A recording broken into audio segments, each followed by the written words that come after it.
আশিক কই তুই? বল কি জন্য? আরে দোস্ত, কিছু ছেলে মেলে প্রতিটা দিন পিছে পিছে ঘুরে আর কি সব আলতু আলতু যে কথা বলে, তোর কি বলবো আমি বুঝতেছি না। তুই একটু তোর ফ্রেন্ডদের নিয়ে ওদের একটু বলে দিবি, এমন যেন আর না করে। এমন কোন জায়গায় করে? চাঁদপুর সরকারি কলেজের ওইখানে। ঠিক আছে, আমি কথা বলে দেখি। ওকে দোস্ত। তোমরা কি তাহলে এখানে বৈশা মেয়েদেরকে আজে বাজে কথা বলতে বলো? হ্যাঁ, আমরা কি করি না করি এটা তোর কইতেই তুই কে? মনে হয় যে একটু ভালো করে কথা বললে বিষয়টা বেশি ভালো হইতো, বুঝছো? মাথা মাথা গরম করতেছিস না?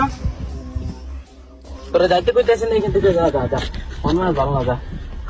কথা কানে ঠিকই ঢুকছে, আবার এই কথাটাই তোদের কানে ভালো করে ঢুকামো। আমি তো বললো আবার দেখা করবো।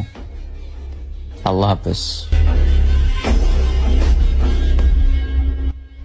কিরে মামা ডাকলি কেন হঠাৎ করে? একটা কাজ আছিল, এই জন্যই ডাকছি, এমনি এমনি ডাকি নেই। কি কাজ বল? আরে কলেজের সামনে কিছু পোলাপান আছে, ওরা ওইখানে মেয়েদের ডিস্টার্ব করে। বেটা আজকে আমার বেস্টুরে ডিস্টার্ব করছে। বেটা এমন কথা হইতেছে যে ওগরে মারতে যাবো, চল। দৌড় বেটা, অগরে মারতে তোর যাওয়া লাগে নাকি? বাসা যা, আমরা দেখতেছি। না মামা, আমি নিজে পর্যন্ত থাকবো।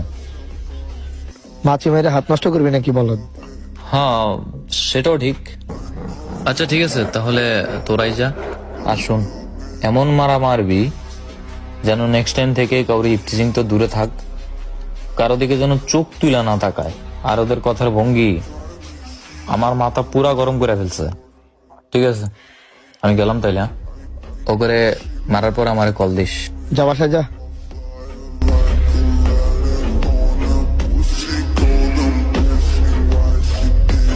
Cause you love